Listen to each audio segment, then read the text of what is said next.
श्री शिव महापुराण रुद्र संहिता पार्वती खंड अथ सप्तचत्वारिंशोऽध्याय। पाणी ग्रहण के लिए हिमालय के घर शिव के दमनोत्सव का वर्णन।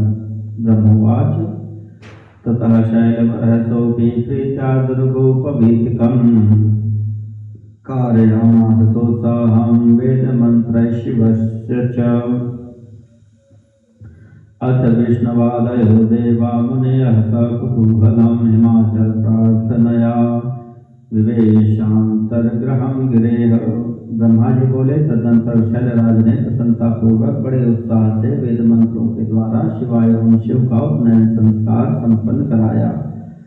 तदनंतर विष्णुवादी देवताओं एवं मुनियों ने हिमालय के द्वारा प्रार्थना किए जाने पर उनके घर के भीतर प्रवेश किया। स्तुत्याचारं भवाचारं विधाय च यथार्थतः शिवामलंकृतां चक्रुः शिवदत्त विभूषणैः प्रथमं स्नापयित्वा तां भूषयित्वा तदृशः नीराजिता सखीभिश्च विप्रपत्नीभिरेव च अहतांबरयुग्मेन शोभिता वरवर्णिनी विरराजमहाशैलदुहिता शंकर प्रिया। उन लोगों ने लोक तथा वेद रीति को यथार्थ रूप से संपन्न कर शिव के द्वारा दिए गए आभूषणों से पार्वती को अलंकृत किया। सखियों एवं ब्राह्मणों की पत्नियों ने पहले पार्वती को स्नान कराकर पुनः सभी प्रकार से सजाकर उनकी आरती उतारी। शंकर प्रिया तथा गिरिजासुता वरवर्णिनी पार्वती उस समय दो नूतन वस्त्र धारण किए हुए अत्यंत शोभित हो रही थी।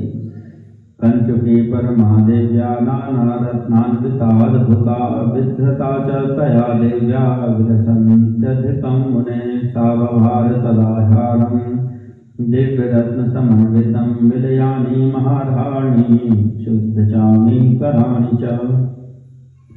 हे मुने, उन देवी ने अनेक प्रकार के रत्नों से जटित परम दिव्य तथा अद्भुत कंचुकी धारण की, जिससे वे अधिक शोभा पाने लगी। तदनंतर उन्होंने दिव्य रत्नों से जड़ा हुआ हार तथा शुद्ध स्वर्ण के बने हुए बहुमूल्य कंकड़ों को भी धारण किया।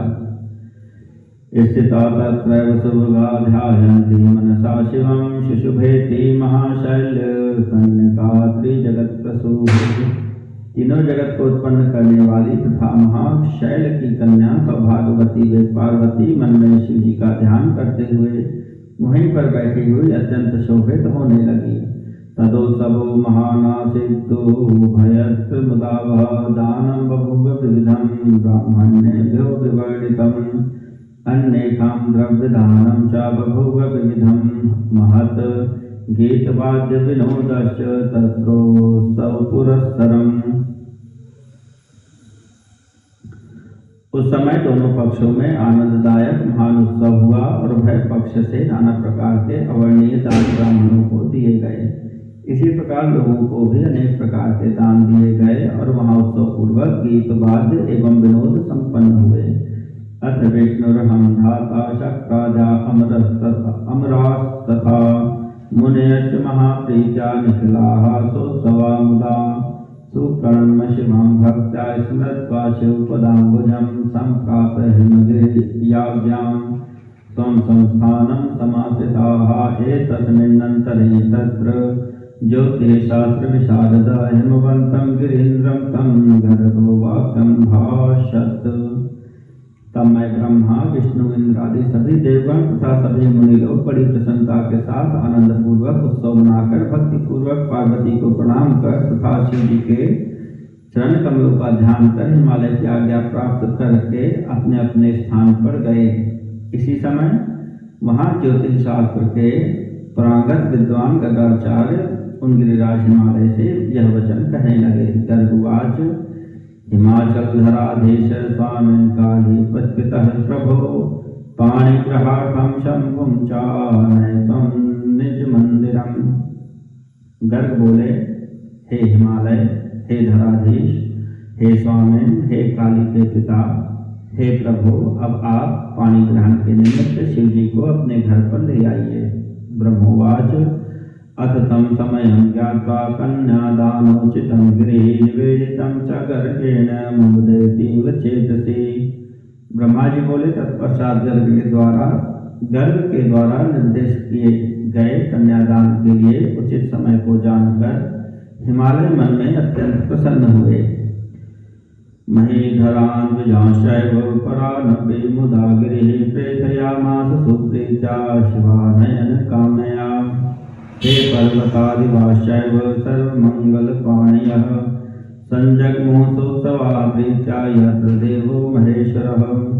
हिमालय ने आनंदित होकर उसी समय पर्वतों, द्विजों तथा अन्य लोगों को भी अत्यंत प्रेम के साथ शिव जी को बुलाने की इच्छा से भेजा। वे पर्वत तथा ब्राह्मण हाथों में सभी मांगलिक वस्तुएं लेकर महान उत्सव करते हुए प्रेम पूर्वक वहां गए जहां भगवान महेश्वर थे।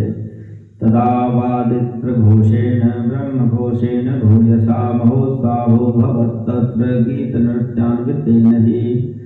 उस समय नेत्र नृत्य सहित वाद्य ध्वनि तथा वेद ध्वनि से महान उत्सव होने लगा।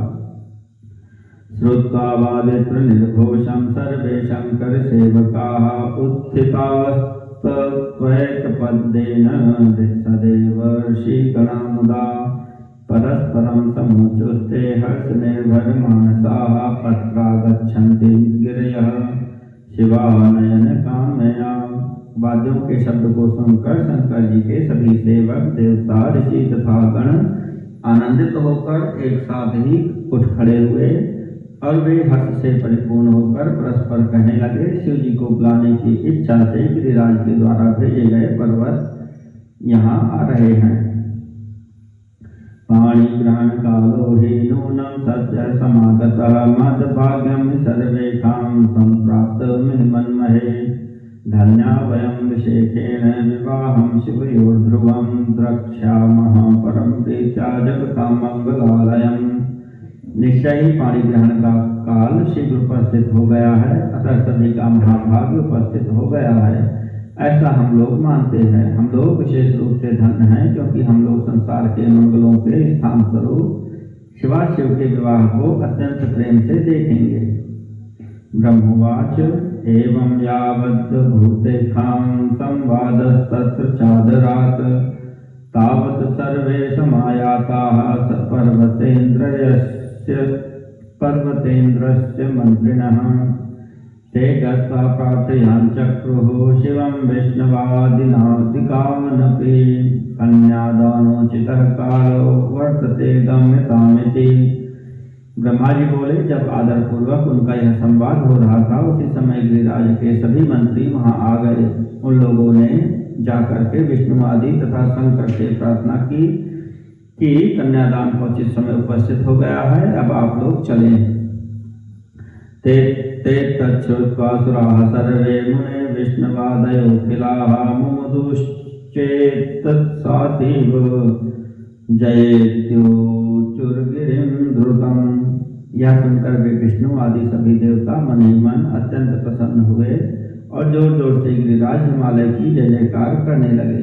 शिवोऽपि मुमुदेतीव काली प्राण पणलालसः गुप्तं चकार तच्चिह्नं मनस्येवाद्भुताकृतिः।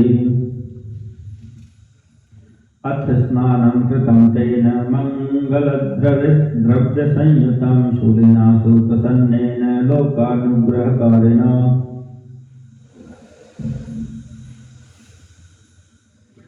इधर शिव जी भी काली को प्राप्त करने की लालसा से अत्यंत प्रसन्न हो उठे, किंतु अद्भुत रूप वाले उन शिव ने उसके लक्षण को मन में गुप्त रखा।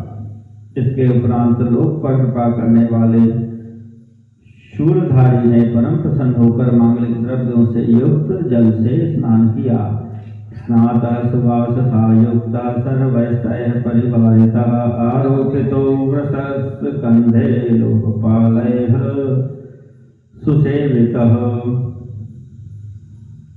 पुरस्कृत्य प्रभुं सर्वे जगमुर्हिं गिरिर्गृहं वाद्यानि वादयन्तश्च कृतवन्तः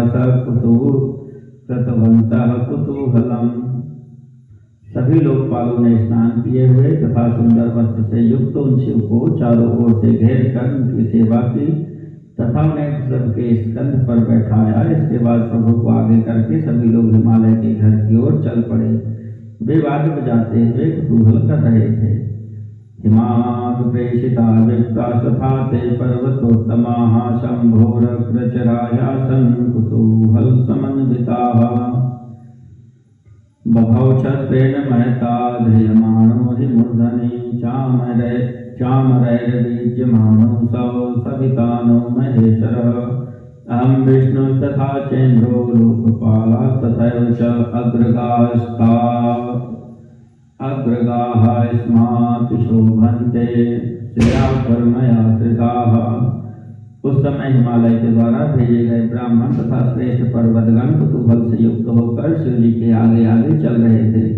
मस्तक पर विशाल छत्र लगाए हुए चबड़ उड़ाए जाते एवं वितान से युक्त वे महेश्वर अत्यंत सुशोभित हो रहे थे। उस समय आगे आगे चलते हुए मैं विष्णु इंद्र तथा समस्त लोकपाल परम ऐश्वर्य से युक्त होकर सुशोभित हो रहे थे। तथा शंखाशभेर्यश्च पटहानक गोमुखाः पुनः पुनर्वाद्यन्त वादित्राणि महोत्सवे। उस महोत्सव में शंख भेदियां नगाड़े बड़े बड़े ढोल तथा गोमुख आदि बाजे बार बार बज रहे थे। तथैव गायकाः सर्वे जगुः परम मंगलम नर्तक्यो नर्ततो सर्वा नानाताल समन्विताः। सभी गायक भी मंगल गीत गा रहे थे तथा सभी नर्तकियां अनेक प्रकार के तालों के साथ नाच रही थी। एक विश्व में तो जग देख बंधुर्जयो तदानीं परमेश वर्चसा सुसेव्यमानः सकलैः सुरेश्वरैर् विकीर्यमानः कुसुमैश्च हर्षितैः। उस समय सभी के साथ जगत के एकमात्र बंधु शिव परम तेज से युक्त होकर समस्त हर्षित सुरेश्वरों के द्वारा सेवित होते हुए तथा अपने ऊपर पुष्प विकीर्ण किए जाते हुए चल रहे थे। संपूजितस्तदा शंभो प्रविष्टो यज्ञ मंडपम संस्ततो यमानो बहवीभिः स्तुतिभिः परमेश्वरः। तत्पश्चात सभी लोगों से भली भांति पूजित होकर शंभु ने यज्ञ मंडप में प्रवेश किया। उस समय सभी लोग उन परमेश्वर की नाना प्रकार के स्तोत्रों से स्तुति कर रहे थे। महेशं पर्वतोत्तमाः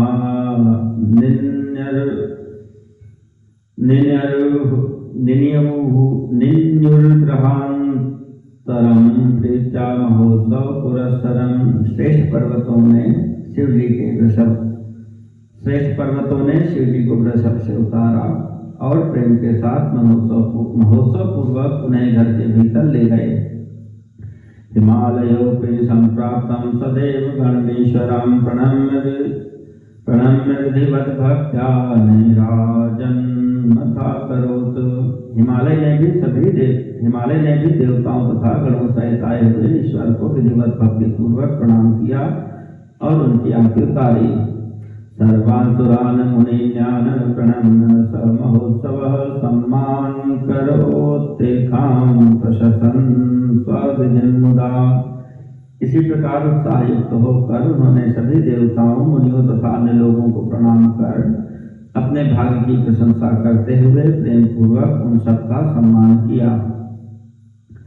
सोगसाच्युतमीशानं सुपाद्यार्घ्य पुरस्सरं सदैव मुख्यवर्गं च निनाय स्वालयान्तरं। प्राङ्गणे स्थापयामास रत्नसिंहासनेषु तान् सर्वान् विष्णुं च मामीशं विशिष्टांश विशेषतः। वे हिमालय विष्णु और प्रमुख देव समुदाय सहित ईशान को उत्तम पाद तथा अर्घ्य प्रदान कर उन्हें अपने घर में ले गए और उन्होंने आंगन में रत्न के सिंहासन पर विशेष देवताओं को, मुझे विष्णु को, ईश को तथा सभी वशिष्ठ लोगों को आदरपूर्वक बैठाया। सखीभिर्नयनया प्रीत्या ब्राह्मणास्त्रीभिरेव च अन्याभिश्च पुरंध्रीभिश्चक्रे नीराजनं मुदा। पुरोधसा कृत्यविदा शंकराय महात्मने मधुपर्कादिकं यद्यत् कृत्यं तत्कृतं मुदा। मीना भी बड़े प्रेम से अपनी सखियों, ब्राह्मण स्त्रियों तथा अन्य पुरंधरियों के साथ मुदित होकर शिव जी की आरती उतारी। कर्मकांड के ज्ञाता पुरोहित ने मधुपर्क दान आदि जो जो कृत्य था वह सब महात्मा शंकर के लिए संपन्न किया। मया सानोदितस्तत्र पुरोधाः कृतवान् सदा सुमंगलं च यत्कर्म प्रस्ताव सदृशं मुने। हे मुने, पुरोहित ने मेरे द्वारा प्रेरित होकर प्रस्ताव के अनुकूल जो मांगलिक कार्य था उसे किया। अंतर्वेद्यं महाप्रीत्या संप्रविश्य हिमाद्रिणा यत्र सा पार्वती कन्या सर्वाभरण भूषिता वेदिकोपरि तन्वंगी संस्थिता सुविराजिता तत्र नीतो महादेवो विष्णुना च मया सह लग्नं निरीक्षमाणास्ते वाचस्पति पुरोगमाः कन्यादानोचितं तत्र बभूवो परमोत्सवाः। उसके बाद अंतर्वेदी में बड़े प्रेम से प्रविष्ट होकर हिमालय वेदी के ऊपर समस्त आभूषणों से विभूषित तनवंगी कन्या पार्वती जहाँ विराजमान थी वहाँ विष्णु तथा मेरे साथ महादेव जी को ले गए। उस समय वहाँ बृहस्पति आदि देवता कन्यादानोचित लग्न की प्रतीक्षा करते हुए अत्यंत आनंदित हो रहे थे। तत्रोपविष्टो गर्गश्च यत्रासि घटिकालयं यावच्छेखा घटे तावत् कृतं प्रणवभाषणं पुण्याहं प्रबुधं गर्गः समादध्रेञ्जलिं मुदा पार्वत्यक्षतपूर्णं च वव्रके च शिवोपरि तया सम्पूजितो रुद्रो दध्यक्षतकुशाम्बुधिः कुशाम्बुभिः परमोदारया तत्र पार्वत्या रुचिरास्यया। जहाँ घटिका यंत्र स्थापित था वहीं पर गर्गाचार्य बैठे हुए थे। विवाह की घड़ी आने तक वे प्रणव का जप करते रहे। गर्गाचार्य ने पुण्याहवाचन करते हुए अक्षतों को पार्वती की अंजलि में दे दिया। तब पार्वती ने प्रेम पूर्वक शिव के ऊपर अक्षतों की वर्षा की। इसके बाद परमोदार तथा सुंदर मुख वाली उन पार्वती ने दही अक्षत तथा कुश के जल से शिव जी की पूजा की। विलोकयन्ति तं शंभुं यश्चाते परमं तपः कृतं पुरा महाप्रीत्या गिरिराज शिवातिशा मया मुने तदुक्तस्तु गर्गादि मुनिभिश्च सह समानर्च शिवां शंभु लौकिकाचार्य संवृतः एवं परस्परं तौ वै पार्वती परमेश्वरौ अर्चयन्तौ तदानीं च शुशुभाते जगन्मयौ त्रैलोक्यलक्ष्म्या संवेतौ निरीक्षन्तौ परस्परं तदा नीराजितौ लक्ष्यादिभिः स्त्रीभिर्विषेकतः। जिनके लिए उन शिवा ने पूर्व काल में से अत्यंत कठोर तप किया था उन शंभु को प्रेम पूर्वक देखती हुई वे अत्यंत शोभित हो रही थी। हे मुने, तदनंतर मेरे एवं गर्ग आदि मुनियों के कहने पर सदाशिव ने लौकिक विधि का आश्रयण कर पार्वती का पूजन किया। इस प्रकार जगन्मय पार्वती तथा परमेश्वर परस्पर एक दूसरे का साक्षात करते हुए परम शोभा को प्राप्त हो रहे थे। लक्ष्मी आदि देवियों ने त्रैलोक की शोभा से समन्वित होकर एक दूसरे की ओर देखते हुए उन दोनों को की विशेष रूप से आरती उतारी। तथा परा वैर्ययोषितश्च नीराजयामासुरथो पुरस्त्रियः शिवां च शंभुं च विलोकयन्त्यो वापुरमुदं ता सकला महोत्सवम्। तत्पश्चात ब्राह्मणों की स्त्रियों तथा नगर की अन्य स्त्रियों ने उनकी आरती की। उस समय शिवा तथा शिव को उत्सुकता पूर्वक देखते हुए वे सब बहुत आनंदित हुई। इति श्री शिव महापुराणे द्वितीयायां संहितायां तृतीये पार्वती खंडे शिव हिमगिरि ग्रहाभ्यंतर गमनोत्सव वर्णनम नाम 47 अध्यायः।